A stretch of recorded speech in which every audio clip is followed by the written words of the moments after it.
SQL interview question and answer की series का ये हमारा पहला पार्ट है। यहाँ हम वो सारे क्वेश्चन देखने की कोशिश करेंगे जो जनरली फ्रेशर्स से इंटरव्यू के दौरान पूछे जाते हैं। तो हमारा जो पहला क्वेश्चन है, what is SQL and why use SQL, कि एसक्यूएल क्या होता है और हम इसे क्यों यूज करते हैं। तो एसक्यूएल का पूरा नाम होता है स्ट्रक्चर क्वेरी लैंग्वेज, जिसका यूज हम कम्युनिकेशन के लिए करते हैं। कम्युनिकेशन हम किस तरह से करते हैं, यदि हमें फ्रंट एंड में कोई लैंग्वेज यूज करनी है और बैक एंड में हमको अपना डेटाबेस बनाना है और डेटाबेस का डेटा हमको अपने फ्रंट पेज पर दिखाना है, तो फ्रंट एंड और बैक एंड के बीच में जो एक ब्रिज का काम करता है वो हमारे लिए एसक्यूएल करता है। और हम इसे यूज क्यों करते हैं, यूज इसीलिए करते हैं क्योंकि हमें अपना फ्रंट एंड पर डेटा दिखाना होता है बैक एंड से लाकर। दूसरा, हम इसमें अपना डेटाबेस बना भी सकते हैं, डेटाबेस को हम ड्रॉप भी कर सकते हैं, नया डेटा इंसर्ट कर सकते हैं, बने हुए डेटा को चेंज कर सकते हैं। तो एसक्यूएल हमें ये सारी फैसिलिटी देता है, इसीलिए हम एसक्यूएल को यूज करते हैं। जैसे ही आपसे एसक्यूएल का क्वेश्चन पूछा जाता है, जस्ट उसके बाद आता है कि एसक्यूएल और पीएल एसक्यूएल में क्या डिफरेंस होता है। तो पीएल एसक्यूएल होता है प्रोसीजर, जहां पर हम प्रोसीजर बनाकर काम करते हैं, मतलब कि हमें एक ब्लॉक बनाना है कोड का, वहां पर हम इफ एल्स भी यूज कर सकते हैं, लूप भी यूज कर सकते हैं। तो ये सारी चीजें हमारे एक ब्लॉक ऑफ कोड में काम करती हैं। जब हम पूरे कोड को सिलेक्ट करके एग्जीक्यूट करेंगे तभी ये हमें आंसर देता है, अदरवाइज ये हमारा एग्जीक्यूट नहीं होगा। उसी के कंपैरिजन एसक्यूएल में हम एक सिंगल लाइन की क्वेरी लिखते हैं और ये सिंगल लाइन को ही हमें एग्जीक्यूट करके देता है। यहाँ लिखा हुआ है in SQL you can execute A line of code, मतलब एक लाइन का जो कोड होता है वो हमारा एसक्यूएल में काम करता है और पीएल एसक्यूएल में हमें पूरा कोड का ब्लॉक लिखना होता है। एक बेसिक डिफरेंस होता है एसक्यूएल में और पीएल एसक्यूएल में। अगला जो क्वेश्चन आता है वो होता है कि एसक्यूएल स्टेटमेंट कितने प्रकार के होते हैं। तो एसक्यूएल स्टेटमेंट हमारी तीन कैटेगरी में बटे हुए थे, एक डीडीएल, डीएमएल और डीसीएल। ये होता है डेफिनेशन लैंग्वेज, ये मैनिपुलेशन लैंग्वेज और ये कंट्रोल लैंग्वेज। कई बार आपसे इनके फुल फॉर्म भी पूछे जाते हैं और उसके बाद पूछा जाता है कि किस लैंग्वेज के अंतर्गत कौन सा वाला कमांड काम करता है। तो इसके अंदर आता है क्रिएट, अल्टर और ड्रॉप। डीएमएल के अंतर्गत आता है इंसर्ट, अपडेट और डिलीट और डीसीएल के अंतर्गत आता है ग्रेट और इनवोक। नेक्स्ट क्वेश्चन आता है जो कि 101% आपसे इंटरव्यू में पूछा ही जाता है कि प्राइमरी की और यूनिक की में डिफरेंस क्या होता है। तो इसके जो डिफरेंस होते हैं वो ये होते हैं कि इसमें आप नॉट नल की एक कंडीशन लगती है कि यदि आपने किसी रो को प्राइमरी की बना दिया है तो आपको उसके अंदर वैल्यू एंटर करना जरूरी है, आप उसको ब्लैंक नहीं छोड़ सकते हैं। मतलब कि नीचे भी लिखा हुआ है कि इट मीन्स प्राइमरी की value can not be null. Null मतलब कि आप उसे ब्लैंक नहीं छोड़ सकते और नॉट नल एक कांस्टेंट होता है। प्राइमरी की भी किसी रो को यूनिक तरीके से दिखाने के लिए काम में आती है और यूनिक की भी किसी रो को यूनिक तरीके से दिखाने के काम में आता है। डिफरेंस ये है कि किसी भी टेबल में यदि आपको एक से ज्यादा कॉलम को या रो को यूनिक तरीके से शो करना है तो आप प्राइमरी की नहीं, फिर आप यूनिक की यूज करेंगे, क्योंकि प्राइमरी की एक ही बार एक ही कॉलम पर अप्लाई होती है और यूनिक की एक कॉलम से ज्यादा बार हम अप्लाई कर सकते हैं। दूसरा, यूनिक की को आप ब्लैंक भी छोड़ सकते हैं, यूनिक की को आप ब्लैंक भी छोड़ सकते हैं और यहाँ पर आप इसको ब्लैंक नहीं छोड़ सकते हैं। अब जैसे ही आप यहाँ पे कंस्टेंट्स नाम यूज करते हैं तो इंटरव्यूअर के दिमाग में नेक्स्ट क्वेश्चन आता है कि ठीक है, ये बताओ कि कंस्टेंट्स क्या होते हैं। तो कंस्टेंट्स होते हैं हमारे कुछ रूल जो कि हम अपनी क्वेरी पर अप्लाई करते हैं, जिन्हें हम एक तरह से वैलिडेशन भी बोल सकते हैं कि हमें यहाँ पर कुछ कंडीशन अप्लाई करनी है कि हमारा डेटा इसी के अकॉर्डिंग एंटर होना चाहिए।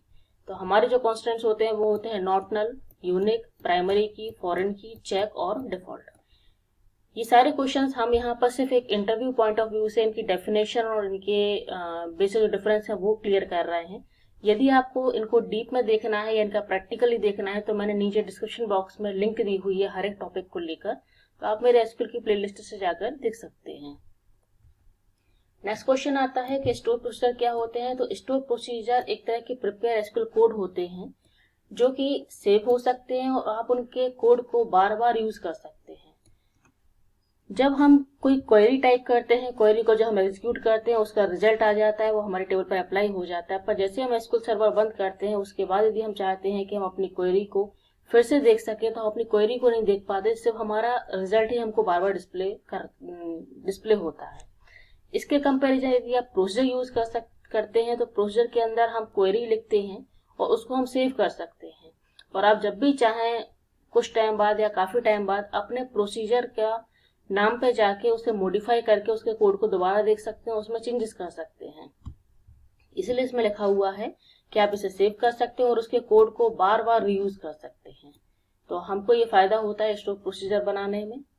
नेक्स्ट क्वेश्चन है कि ड्रॉप और डिलीट कमांड के बीच में क्या डिफरेंस होता है। तो ड्रॉप कमांड हमारी पूरी टेबल को डिलीट करने का काम करता है डेटाबेस से, बल्कि डिलीट कमांड हमारी टेबल से कुछ रो को, जिन रो को हमने पर्टिकुलर बोला है या पूरी रो को डिलीट करने के काम में आता है।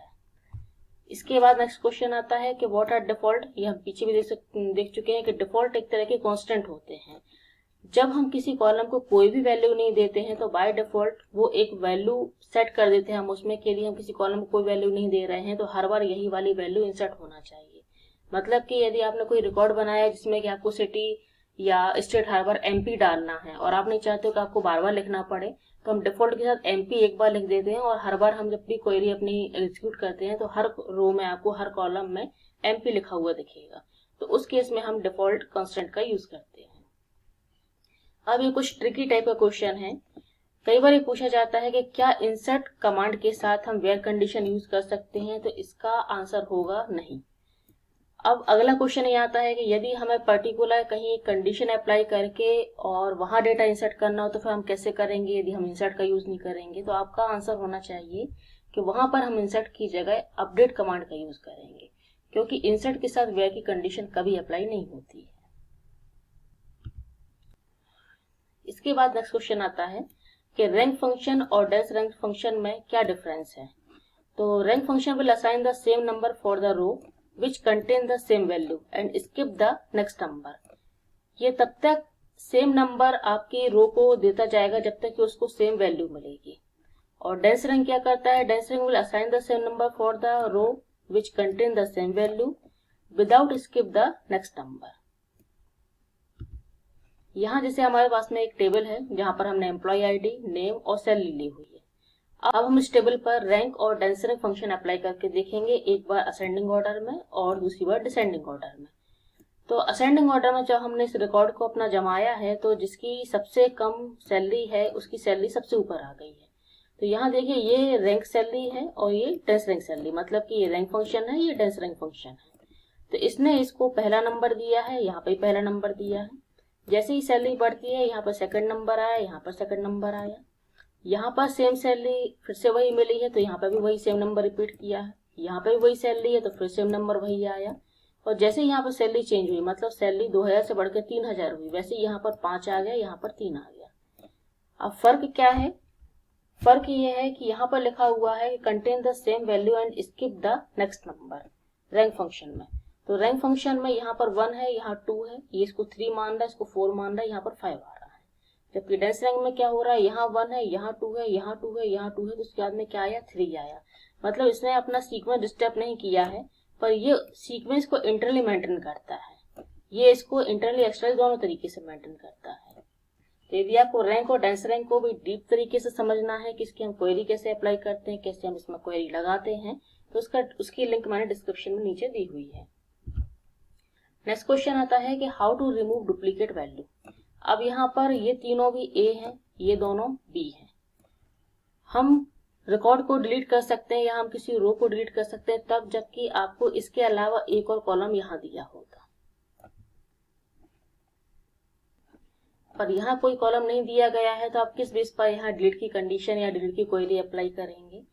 तो यहाँ पर इस केस में हम यूज करते हैं रो नंबर। रो नंबर हमारा एक फंक्शन होता है जो कि हमारी रो को एक नंबर असाइन कर देता है और उस नंबर के बेस पर ही हम अपने कॉलम को या अपने रिकॉर्ड को डिलीट कर सकते हैं।